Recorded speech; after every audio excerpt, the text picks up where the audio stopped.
The cradle of civilization was never meant to be a coffin. For millennia, the Mediterranean Sea has been the blue pulse of the Western world, a nurturing expanse that birthed empires, fed billions, and regulated the very breath of a continent. But in the dark corners of the 1920s, a German architect named Herman Sörgel looked at this majesty and saw only a problem to be solved. He didn't see a sea, he saw a wasted space. He didn't see the cradle, he saw the blueprint for a continental suicide. His project, known as Atlantropa, was not a dream of progress. It was a psychotic proposal to pull the plug on the world, to choke the Atlantic's lifeline, and to turn the Mediterranean into a hollowed-out, salt-choked graveyard. This is the autopsy of that madness, a look into a timeline where humanity decided to terraform Europe by destroying the very thing that kept it alive. Imagine the silence of the day the water stopped. Sörgel's plan began with a wall, not a simple barrier, but a brutalist titan of concrete stretched across the Strait of Gibraltar. To dam this 14-kilometer gap, which plunges nearly a kilometer into the dark, would require more material than has been used in every construction project in human history combined. It would be a monument to hubris, a gray scar across the throat of the ocean. But the dam was only the beginning of the strangulation.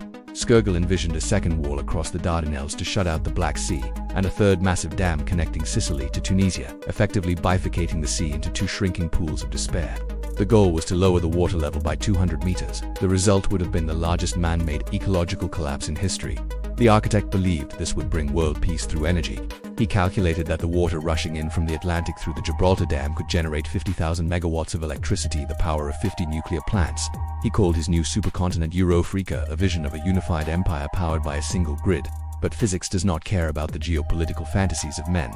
Physics is a cold, unfeeling master, and Sörgel's plan ignored the most basic laws of chemistry and climate. The Mediterranean is not just water. It is a delicate chemical balance. If you evaporate the sea, the salt does not vanish into the ether. It stays, it concentrates, it becomes a poison. We know exactly what this would look like because nature already performed this macabre experiment. 5.9 million years ago, during the Messinian salinity crisis, when the Mediterranean dried up naturally, it didn't leave behind lush green fields or fertile plains. It left behind a toxic, white desert of gypsum and halite, a layer of salt up to 3 kilometers thick in some places. Sörgel's new land for agriculture was a hallucination.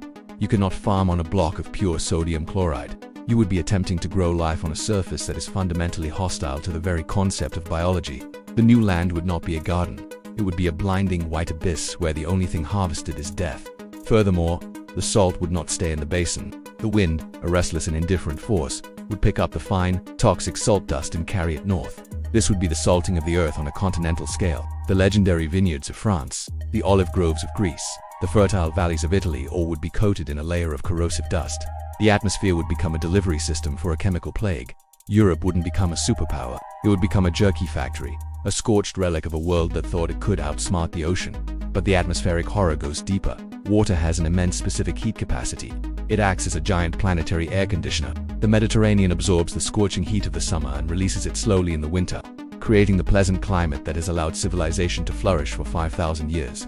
If you remove that water, you remove the regulation. Temperatures in southern Europe would skyrocket to a permanent state of emergency. Summertime highs in Milan or Athens would regularly hit 50 degrees Celsius. The Mediterranean experience would be replaced by the Death Valley experience, a relentless, dry heat that would crack the very soil and turn the cities of the coast into ovens. Then there is the albedo effect. Water is dark, it absorbs sunlight. White salt is reflective, it bounces energy back into the atmosphere. This shift would fundamentally mess with atmospheric pressure on a global scale. Scientific models suggest that removing the Mediterranean would likely shift the Gulf Stream in the Atlantic and alter the jet stream. Rain clouds would be pushed further north, leaving southern Europe to turn into Sahara Vinci, while northern Europe would be drowned in endless, catastrophic flooding. Sörgel wanted to merge Africa and Europe, and in his madness, he would have succeeded by turning Europe into Africa's driest, most uninhabitable desert. The human cost of Atlantropa is almost too vast to comprehend. Sörgel promised new land, but his plan would have effectively executed every major coastal city. Venice would no longer be the city of canals. It would be a city of mud, sitting 200 kilometers away from a receding, toxic shoreline. Genoa, Marseille, Barcelona, Naples, Alexandria, the great ports that shaped human history, would be transformed into inland mountain towns looking down into a salty, stinking abyss. Their economies, built on the sea, would collapse in a single generation. No fishing, no shipping, no tourism. Global trade would be severed at the neck.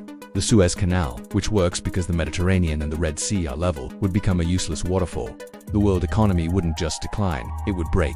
But the most terrifying consequence lies hidden beneath the Earth's crust: isostatic rebound. Water is heavy. Removing 200 meters of water from the Mediterranean basin means removing billions of tons of weight from the Earth's crust. When that weight is gone, the tectonic plates do not stay still, they rise, they groan, they snap. This massive geological shift would likely trigger earthquakes and volcanic eruptions of a magnitude humanity has never witnessed. Vesuvius, Etna, and Santorini would not need encouragement. The very movement of the crust would tear them open. In Sörgel's world, not only is your country a desert, but the ground beneath your feet is actively trying to kill you.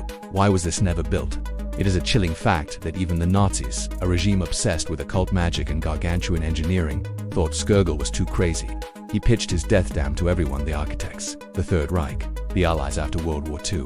He spent his life drawing lines on a map, never realizing he was drawing the borders of a massive cemetery. He was eventually saved by the discovery of nuclear power. Once we figured out how to split the atom to make electricity, we no longer needed to murder a sea to plug in our toasters. Sörgel died in 1952, hit by a car while riding his bicycle. It was a small, quiet end for a man who dreamed of a disaster that would have echoed for 1,000,000 years. Atlantropa serves as a grim reminder of what happens when the vanity of engineering ignores the reality of biology, geology, and sociology. It is the ultimate what-if of the dark Minder world, where you could walk from Sicily to Africa, but you would die of heat stroke, dehydration, or salt poisoning long before you reached the other side. We are the inhabitants of a fragile balance, living on the skin of a planet that is only hospitable because of the very cycles we so often take for granted. To drain the Mediterranean is to lobotomize the Earth.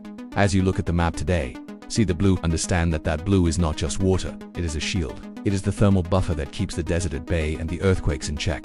Sörgel's dream was a nightmare disguised as a blueprint. It was the attempt of a single species to overwrite 4 billion years of planetary evolution with concrete and greed. The abyss of bone and salt is a timeline we narrowly avoided, but the hubris that birthed it is still very much alive in our modern world. Consider the steel bodies of our own era. We still dream of megaprojects, of geoengineering the climate, of moving mountains to satisfy our hunger for energy. We are still the children of Sörgel, playing with forces we do not fully understand. The Mediterranean remains wet. For now, the tides still crash against the walls of Venice, but the shadow of Atlantropa reminds us that the line between a grand vision and a global grave is as thin as the ink on an architect's map. In the end, we are not the masters of this world, we are its guests. Physics does not negotiate. The salt does not forgive, and the sea, if ever pushed too far, will not just vanish, it will take the civilization that dared to drain it down into the dark with it. The silence of the dry basin is the only thing that would remain a white, sterile monument to a species that forgot how to be still. Stay curious, stay terrified, because the next Herman Sörgel is already out there, drawing lines on a map, waiting for his chance to build the next great dam.